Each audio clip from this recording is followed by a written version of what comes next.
Welcome to the True Life Balance Podcast. My name is Brad Lancaster. And my name is Tiffany Lancaster. And this is a podcast about relationships and deep connection. And this is a podcast about health and fitness.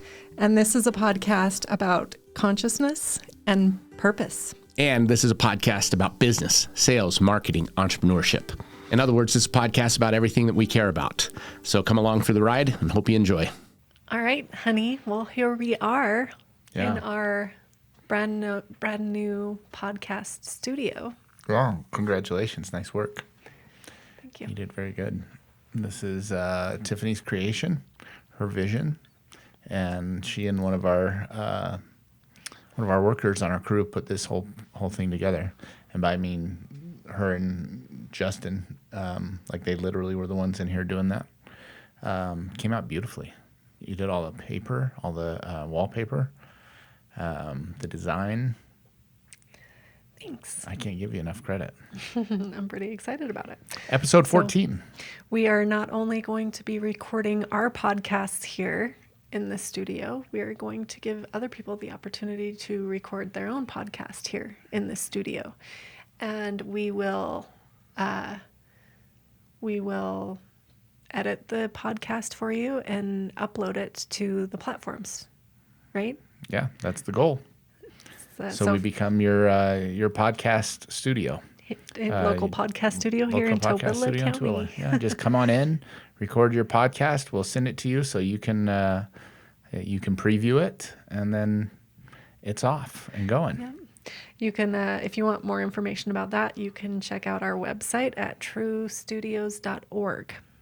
.org. That's true with no E. TRU studios.org. True. Okay. That's who we are.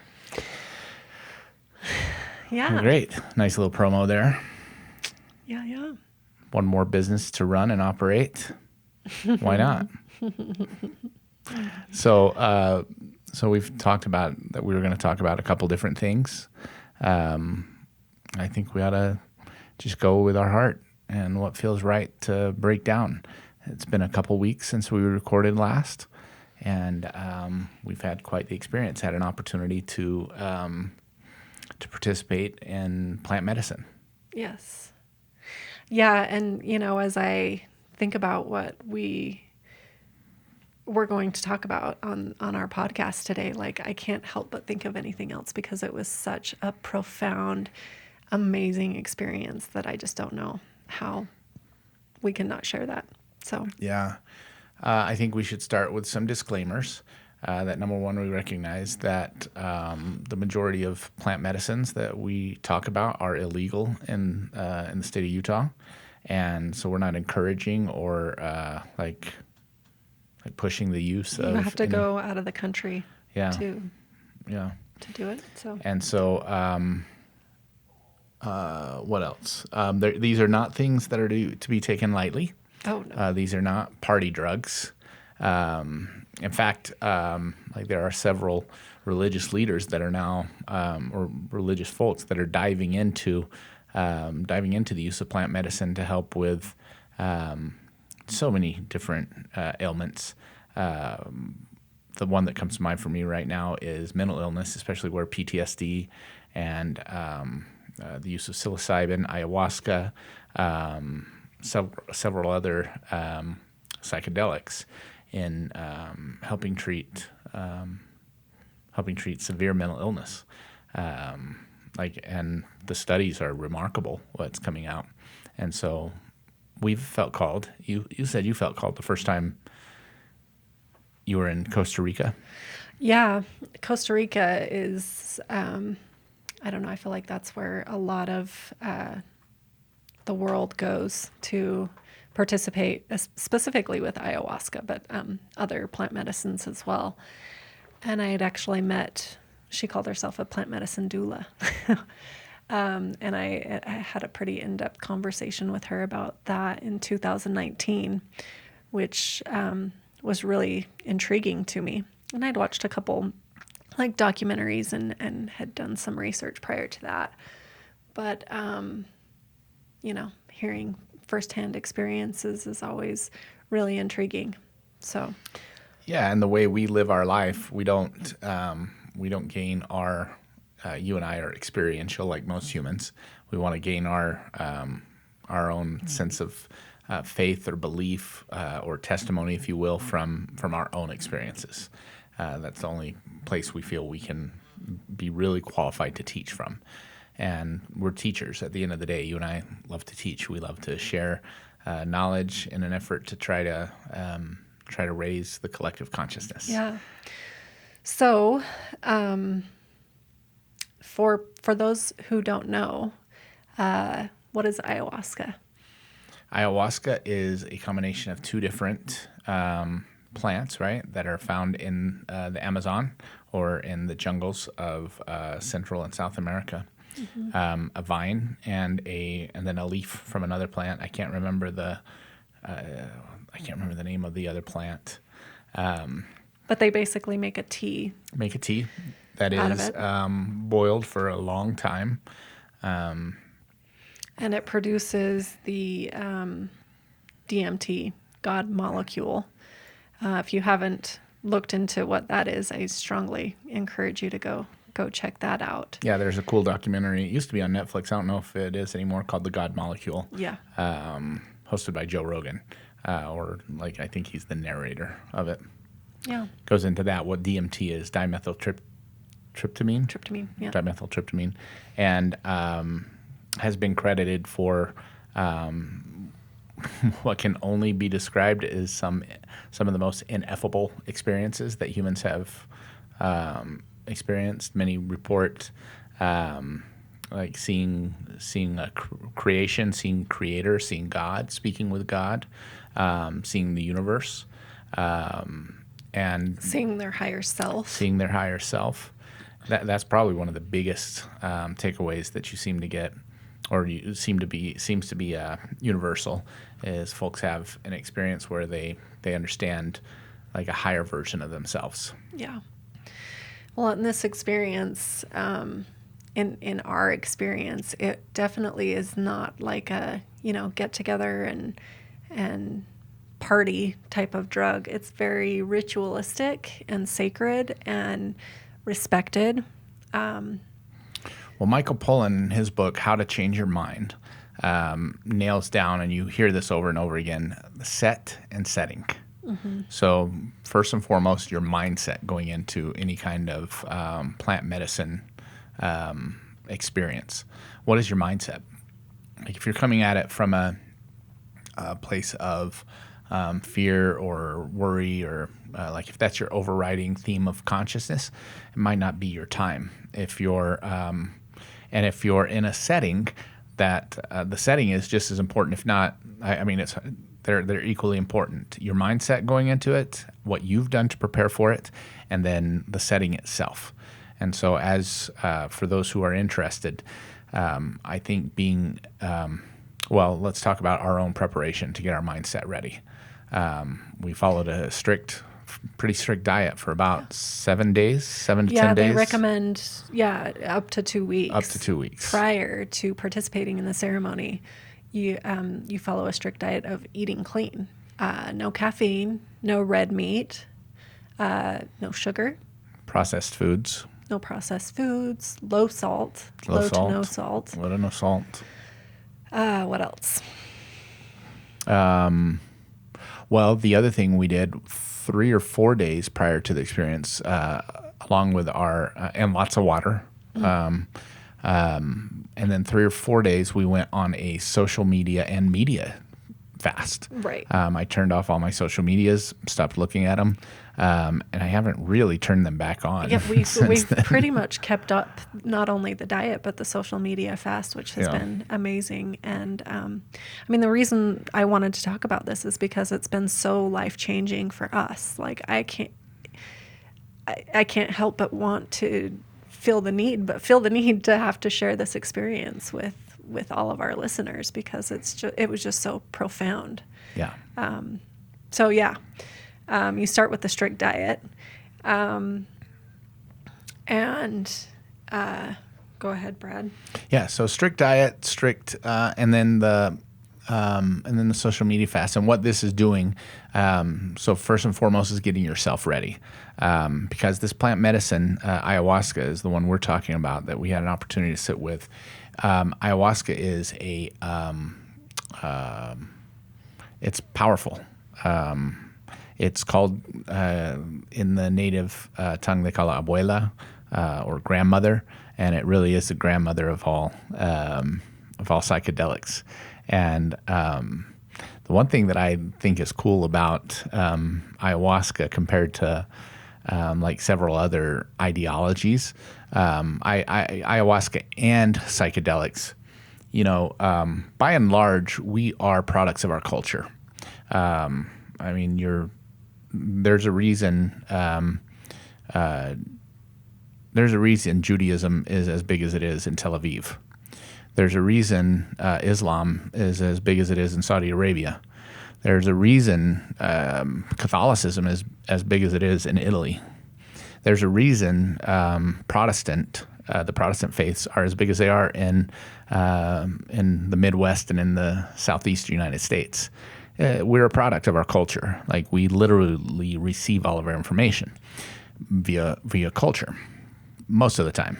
Yeah. So when we talk about this psychological, or when we talk about this, the healing that takes place, it is mostly psychological healing. Yeah, and it transmits through all cultures. Mm-hmm. Like, it doesn't matter your faith background. It doesn't matter your ideology. Ayahuasca and plant medicine comes to you the same. Yeah. Whether it's ayahuasca, psilocybin, you're going to be affected. So it's one of the things that I've said for a long time in my journey of faith, that if there were a true faith by now, with everything we know about information, it would have already permeated. Like, there would be a singular human faith if there were one true faith. But we don't have that, not even close.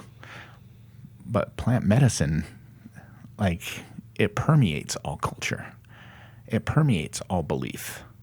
And is being routine, like, as people are introduced, the psychological, the spiritual, and the mental healing is real. It doesn't matter whether you're coming from Tel Aviv, whether you're coming from Baghdad, whether you're coming from Rome, whether you're coming from New York City, if you're coming from Atlanta, it doesn't matter. No. It's going to...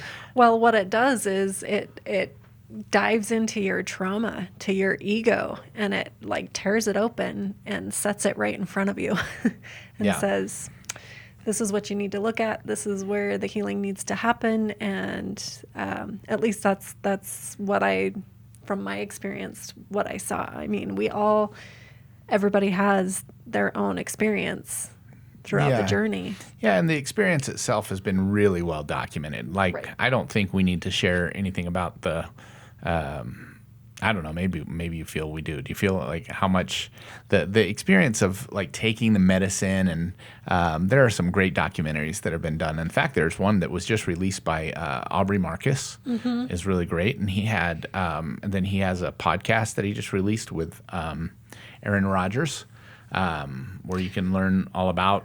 I would love to focus on the healing and how the healing takes place. Yeah, perfect. Well, let's dive into that then. So what does when you say that, what does it mean? What does that mean to you? I'm curious. Well, as I started saying, it's like a psychological healing. They say that one journey is like going to 100 or 1,000 sessions. 100 sessions of therapy. 100 sessions of therapy, counseling, is what one journey is equal to. And I would say that that's pretty dang accurate. For someone who is experiencing depression, stress, anxiety, I would say grief. Anything but joy. Yeah. Honestly, anything but pure joy and bliss in your daily life. This plant medicine can help shine the light on that and help show you what that's stemming from and what you can do, how you can make real changes in your life to overcome that. So tell me Like, why don't you share any insights that that you've gained from our experience, from our journeys? The biggest insight, the biggest thing that I came away from is this sense of oneness, that we are all connected. And I knew it before. I said it before. Obviously, if you guys have listened to our podcast, it's something that I talk about often. But it was this new understanding. The first night, my intention, I had actually set an intention before the journey that I wanted to see my true self, my highest self, whatever. And I realized throughout the journey that the healing that we do, that like we're capable of a lot more than we realize. Number one, with just our minds are capable of healing a lot.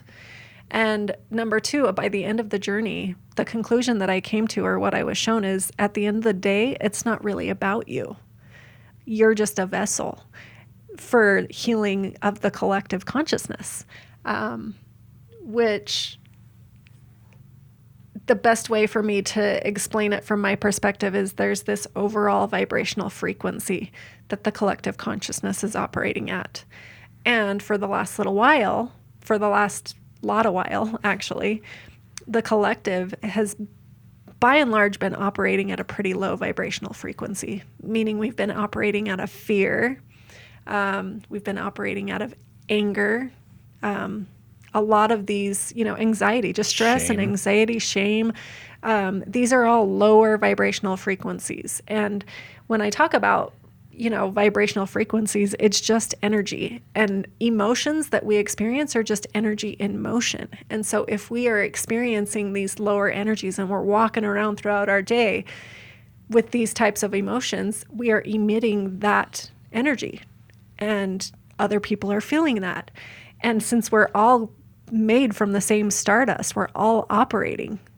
I mean, we all affect each other. Because of that interconnectedness. Yes. And you saw that. So when you're watching the news, and all the news has to say is how scary the world is, and everybody's living in this fear, that's the overriding vibrational frequency of the collective. And at the end of the day, what I came away from is, people talk about this ascension process. And ultimately, all that is us going from operating as a collective from these lower vibrational frequencies to a higher one, where we go throughout our day feeling more bliss, more joy, more gratitude, more love. That's the big one. Ultimately, we love everybody. We're not judging each other. Yeah. We're not comparing our journey to someone else's journey, because their journey and their purpose is completely different than yours.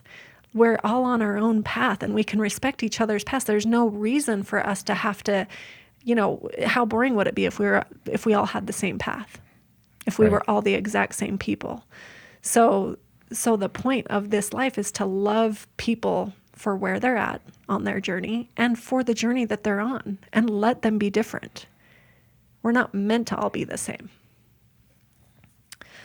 And yet, at the same time, we all are the same. Right. But we're different expressions. Right. We were given different tools to be able to accomplish our purpose, because we do have a different purpose. So at the end of the day, to be able, what I learned, what I came away from, is I just need to get out of my own way. I'm simply a vessel for the collective, in helping to raise that vibration. And at the end of the day, it has nothing to do with me. And I just need to get out of my own way. There's no reason for me to be insecure. There's no reason for me to have to worry about anything that has anything to do with me. Because it's not even about that. It's not about you. It's about this. I'm here for a purpose, and I just need to get out of my own way to allow that purpose to manifest. And so ultimately your purpose is what then? Well, I've felt that for a long time that my purpose has been to raise the collective consciousness. And I didn't really understand what that meant. So what does that mean to you journey. after this? I don't know if you've, what's the, what does that mean to me? Yeah. That means doing everything within my power, it means surrendering and allowing myself to be the vessel for pure light consciousness to flow through me, so that everybody that I affect on my journey, everybody who I meet on their journey, I can bring a little more light to them. I can help heal people on my path. I can help them to see that there is no reason to be scared. There's no reason to be angry, that we can just love. Yeah. And that is the answer for so much. As cliche and cheesy as that may sound, like, it's real. Yeah. And at the end of the day, you said that it's really not about you, but when it comes to raising consciousness, it's 100% about you. That's the dichotomy, right? Right. Like, it has everything to do with me and nothing to do with me at the same time. And that dichotomy exists within so much. That's why we can't get attached to anything, you know? Like, the answer more times than not is yes and yes. Yeah. You know, when you're talking about building boundaries for someone who may be toxic in your life, but ultimately that person just needs unconditional love. Yes and yes. So where are you at? What are you capable of doing? If you're not capable of giving this person unconditional love, then yes, create boundaries. But those boundaries just shouldn't be permanent. There are so many examples in life. As I get older and the more wise I get, the more I realize that, that dichotomy exists everywhere. Yeah. In almost every scenario, right? Right. There's an opportunity to find an answer that will work, but so often the answer that you would call 180 degrees from that, the exact opposite, might also be true. Most of the time it is. Yeah. And people have such a hard time with that. Like, how can they both be true? Well, I think we have such a hard time with that because one of our base needs as humans is certainty. Like it's right up there with food, water, clothing, shelter. I need to know what I believe. Right. And I need to be right about what I believe. And about the world, about the universe, about this. Because this thing called consciousness is so, like, science has not figured out really what consciousness is yet. Like, what does it mean to be conscious? Because if we had figured out what consciousness really is, AI from inanimate objects would be happening. Like, what do they call it? The true universal AI, where it functions at the same level. There's talk of that's actually happened, actually. But, okay, so That's another black hole. That's We don't another need to go down right now. rabbit hole. So it's that beautiful dance, the dichotomy of yes and yes, and it doesn't have anything to do with you, but it has everything to do with you, because at the end of the day, if you really want to get to work, like if you want to really help the world be a better place, it begins with you. Absolutely. Yeah. And I think that's a good opportunity for me to talk a little bit about my my experience. Yeah. A lot of profound experiences as well. Had the opportunity to really do some healing of the inner child, of my inner child. I got to see some truths that I had been scared to see about who I am, about why I've done so many things, especially where being dishonest is concerned. I also got to see the truth about the divine feminine, which I had been shown so mercifully by our coach, one of our coaches, before going into this session. But then it just opened up for me. And in just a few hours, as I had an opportunity to see the power of the divine feminine. And when I say the divine feminine, I mean, we are all, we exist in this state in one of two realms, either masculine or feminine energy as our primary energy source.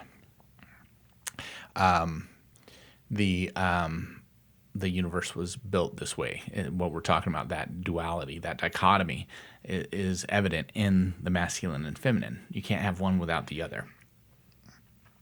And I was able to see how I have disrespected the divine feminine, how I have taken it for granted, how I have downplayed it and not given it the respect, I guess, that it deserves. I've done it with my wife. I've done it with my ex-wife. I've done it with women throughout most of my life, and at the end of the day, it wasn't me doing it. It was this program that I had been given, that I had taken from culture, from upbringing, from all kinds of things. Go ahead. Did you? Yeah, want to say I was something? just going to say that, like, it is funny because, again, this is where we see this dichotomy of yes and yes, because anyone who knows you, like you, Brad, like, for the most part, you are such a respectful person. And I've felt so respected by you. And like you're not the type of guy that just goes around disrespecting women, is what I'm trying to say. I got you. You're a very You're sticking respectful up for guy. me. Well, I'm just showing, because I will be the first to admit that there was this program where I would see like this innate,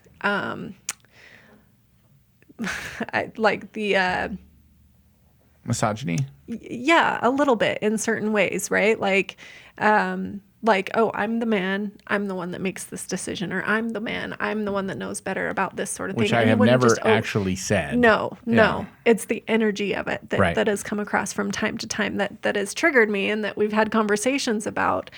But what I'm trying to say is, like, this is something that I believe a lot of men deal with because it's so ingrained in our society. Like, it is something that is just, Yes. it's been ingrained in For our sure. society in a long time. A lot of religions talk about this, you know, men are the worthy one. Men are held at a higher standard typically, not only in religion, but in business. Well, in Western and, religion, you can't get to God except through a man for the most part. Like, Right. you've got to go through a man, either a leader, a conduit of some sort.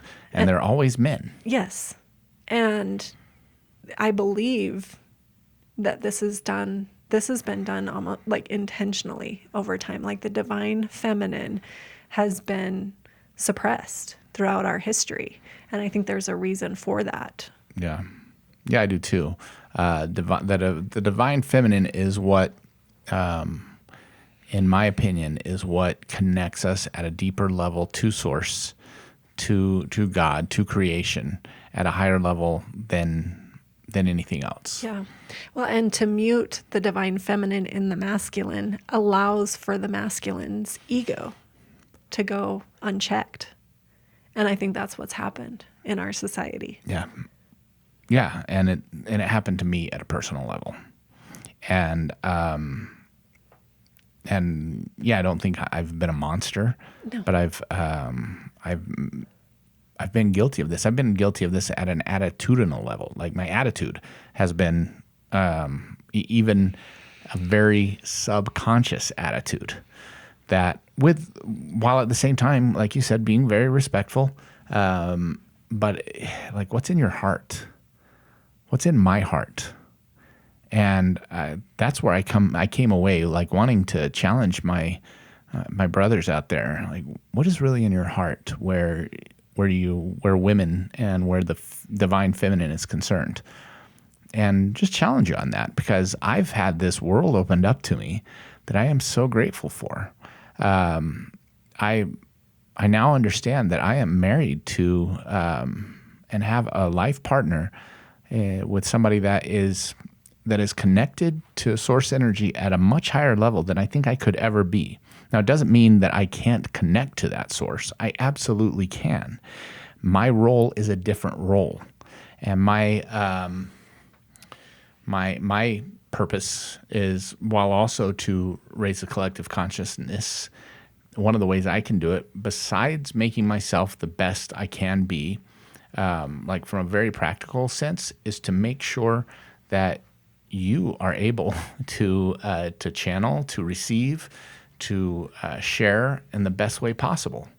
And so that becomes like something for me to walk away with. Like, let me take as much of that outside stuff away from you, so you can have access to that, and I can go along with that, and I still get the ability to discern, like, and free will. Yeah. Like, it doesn't mean I have to follow blindly everything, or any man has to follow everything that their woman says blindly. That's not what I'm saying. I'm saying that when the divine feminine is present, pay attention. Yeah. And what Brad's referring to is really the intuition that women, especially all women have a strong sense of intuition, that gut feeling. Men have it too. It just tends to be a little stronger in the feminine energy. And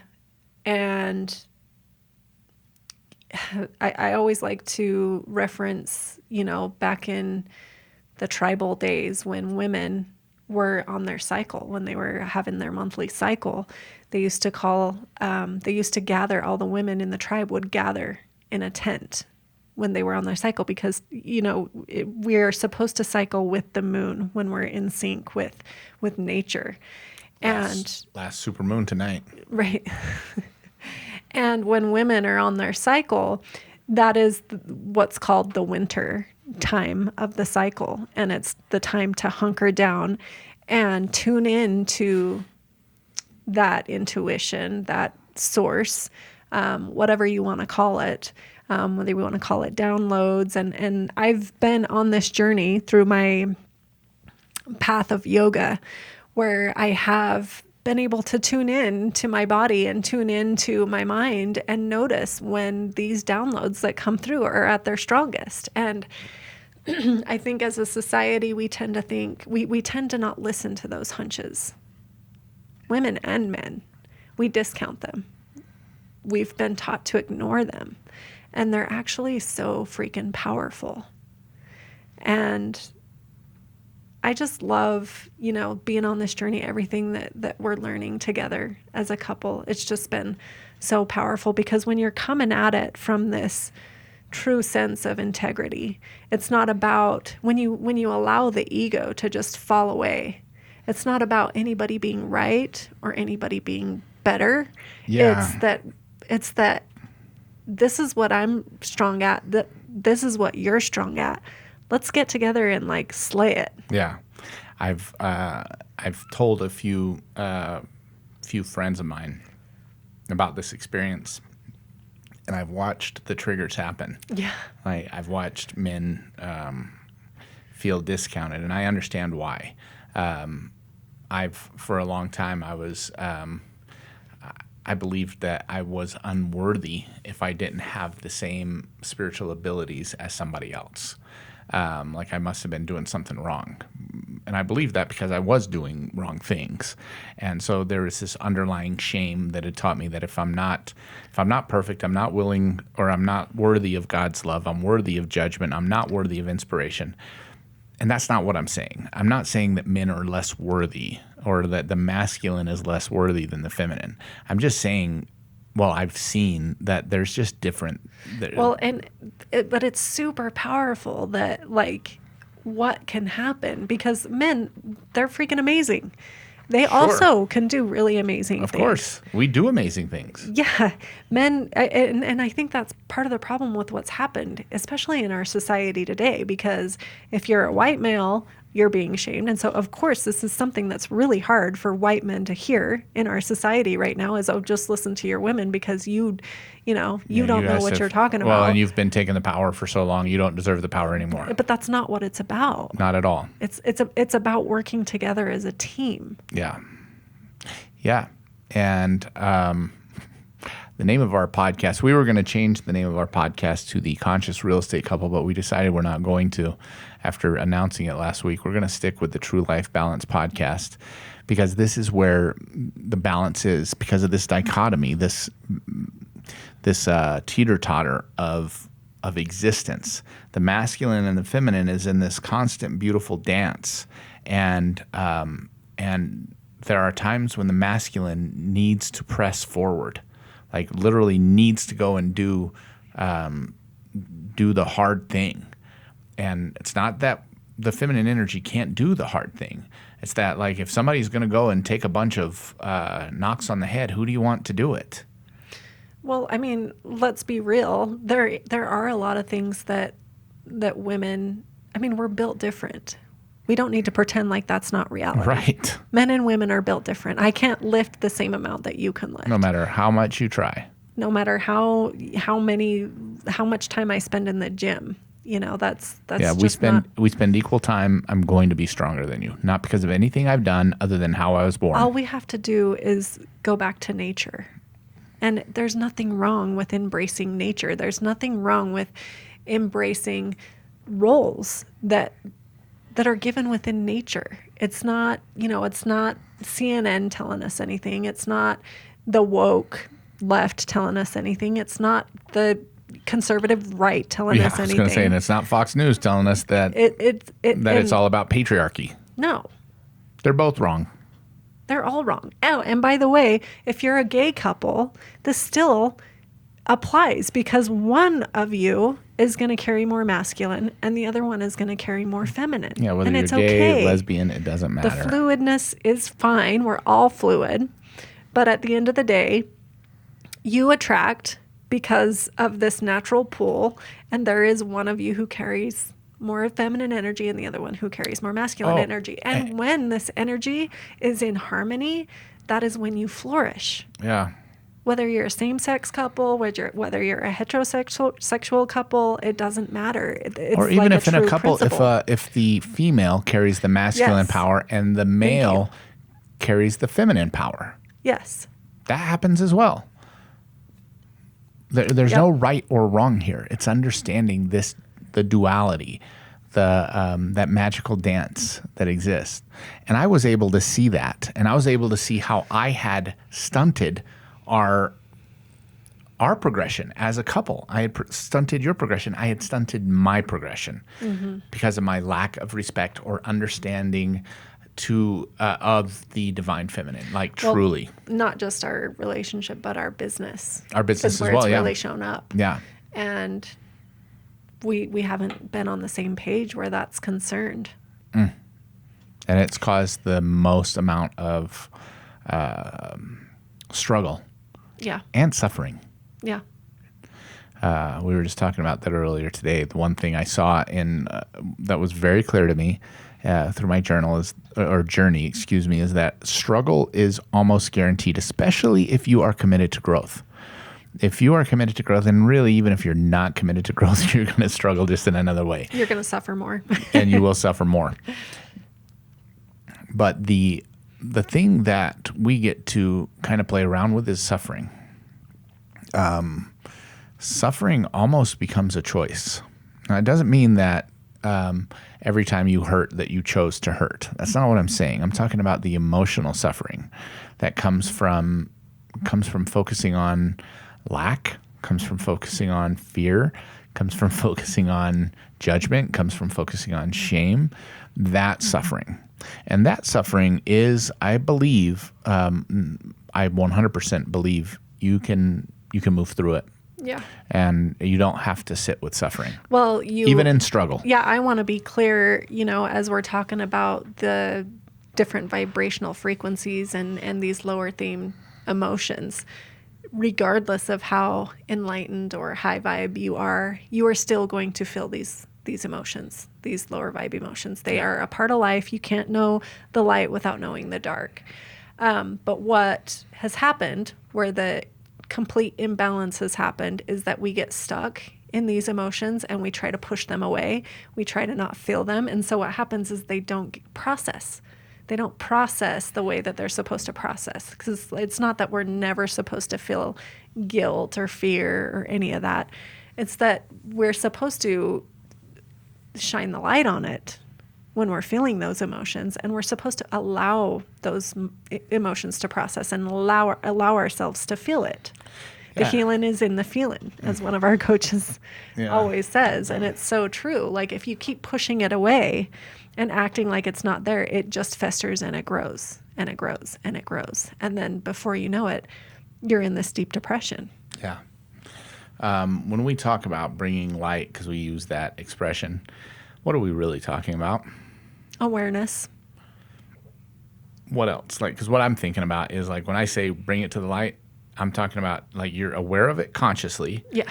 But then you need the ability to process it. And the way I process things is through speaking about it. Yeah. I need to be able to talk about these things. Yeah. And not everybody wants to talk about it. And That's where the idea of this therapy or counseling was born, right? Right. Giving you a safe place to be able to talk about things that are hard to talk about. That's a great point, but that's not the only way. No. Because you can also move through it, literally move through it. And that's why a yoga practice is so important to us, because you can move through it physically. You can move through it with meditation, and you can move through it through plant medicine, and give you opportunities for real healing. Yeah. But it's not going to. But on a day-to-day basis, like the more you can, and I think that's why a partnership, and the reason that we want to focus on coaching couples so much, there's so much power in having a safe, trusted partnership, like a safe place to be able to process these emotions. Because when you can go to your partner and say, hey, I'm feeling scared today, or I'm dealing with sadness, and like I'm just not. And they can hold space for you and allow you to just process through it. You end up having a lot less shit that you have to deal with. Yeah, and so you can kind of unpack all that luggage and just let it go. And yes, right? A yoga practice is absolutely, because that energy gets stuck in our body. It literally gets stuck in our physiology. And that's what causes this dis-ease, is we get these stuck emotions.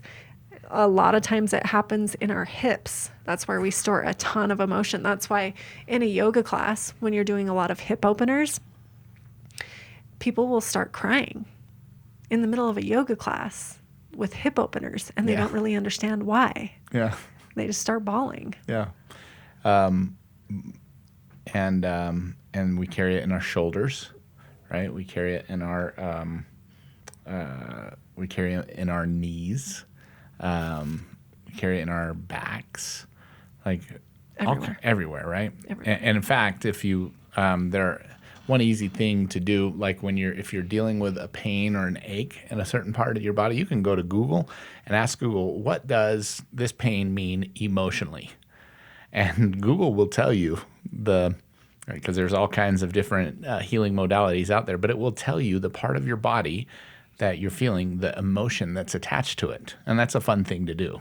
And so I would challenge you, like if you're dealing with some kind of pain, go Google, and there's different resources, so you might need to dig for a couple different. But a lot of times, if you can again use your intuition and just get an idea of what that body part has to do with, because that's the other thing I think that I had an even deeper understanding of throughout the journey, is that there are no accidents. Yeah. There are no accidents, and everything is symbolism. Well, I had an amazing experience, and this is the thing, like it was enlightening, it was terrifying, it was mystifying, like opening up the entire universe for me to see, while at the same time realizing like a tiny speck of sand is just as complex as the entire universe. And it all, at the end of the day, the feeling that I came away with was wonder, awe, true, like just gratitude for the fact that I'm even here, that I even exist. Because the impression that I got was, wow, this is pretty remarkable that I get to even be here. And I don't mean in journey, in the plant ceremony. I mean on earth, in this body, at this time. This is a miracle in and of itself, my existence. And so is all of our children's, all of our families, all of our friends, every human being's existence is truly a miracle at this point. Yeah. So ultimately, that's what I came away with, which leads me to a lot more compassion for myself, for everybody around me. And I'm so glad we talked about this today, because I was having such a hard day today. I was having such a hard time having compassion for myself. I was feeling the weight of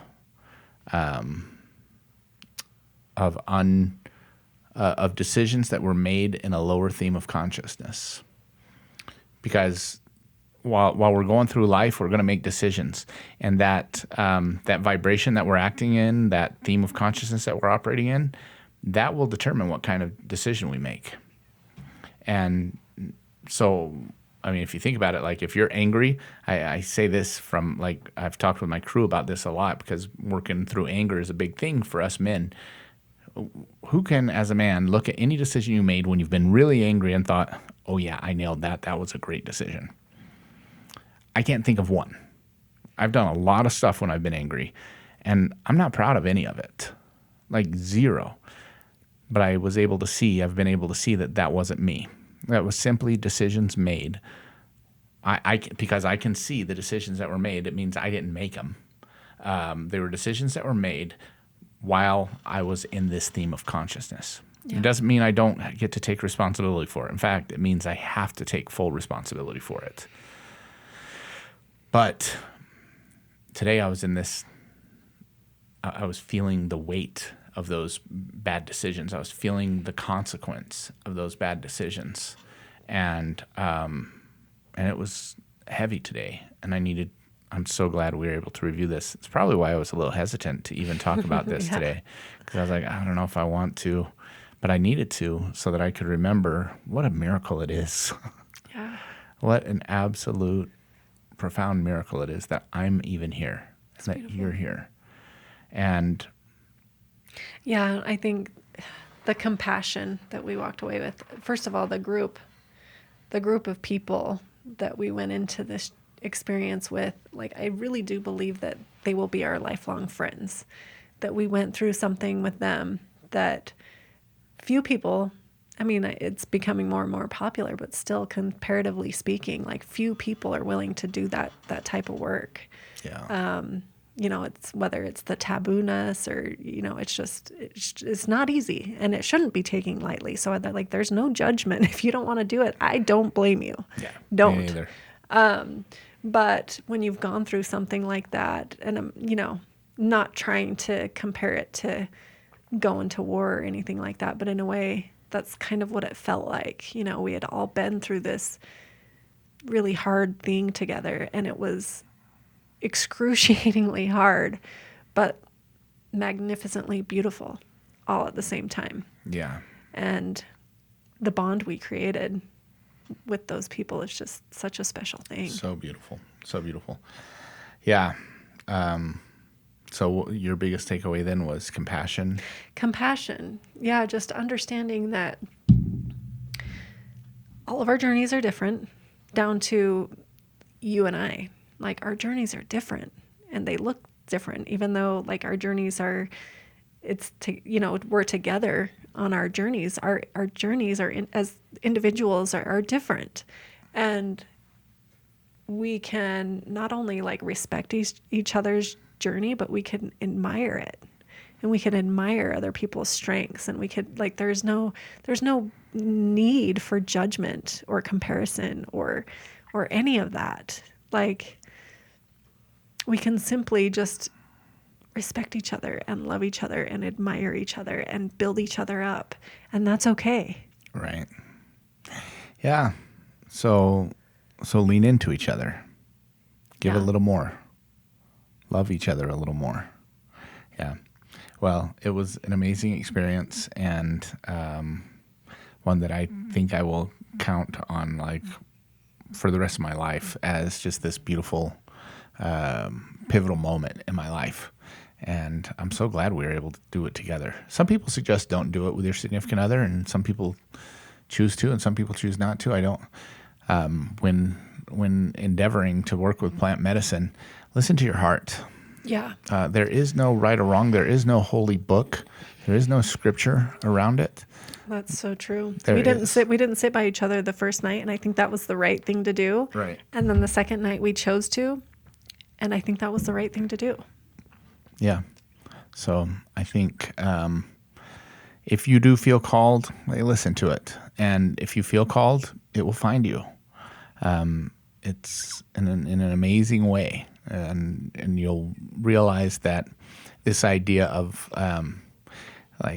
for a guy who 10 years ago was as staunch an atheist as there was. I had read all the writings, the Dawkins, the Sam Harris's, and everybody. I'd loved to read the atheist philosophies and thoughts. And here I sit today to tell anybody who's listening that I know now that there's what some people call God, what some people call consciousness, some people call creation. There is a higher power that is all love, and that at any moment that I want to, I can tap into, absolutely tap into. It requires that I be aware. It requires that I ask.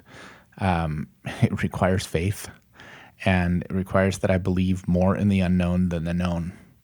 And it's beautiful, and it's okay.